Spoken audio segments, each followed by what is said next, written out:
What's up mga lord? Good Marlon Gaming's here.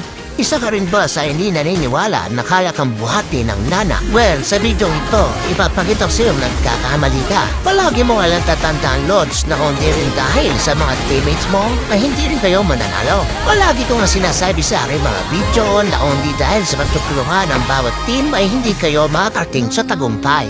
Kahit anong lakas mo pa nga maglaro ng ML, kung hindi ka rin naman tutulungan ng iyong mga teammates, ay wala rin. Holats din ng mangyayari. Triple pa nga at sakit kapag solo gamer ka, na kagaya ko. Kaya naman big shoutout sa inyo sa mga nating katumpi ko sa laro ito. Di-display ko mga pangalan ninyo, pakipalo na lang ang mga lods. Sa aming core na ako si Uncle Toto.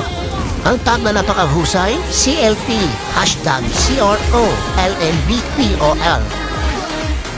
Ang aming MM, so easy, nice logs. At ang huli, si Aldos na sa katawan ni Night Kill 3. Good job, Lods! At yun nga mga Lods, siya na mga magagaling natin mga teammates na nakipagdigma sa atin. Na kahit nagkakagipitan ay hindi tayo niiwanan sa tabi. Lahat kami ay nakambag para manalo sa larong ito. May part po nga pala itong video natin. Sana ipanoorin rin. Marami pong salamat sa inyong panonood. Enjoy watching. Bye!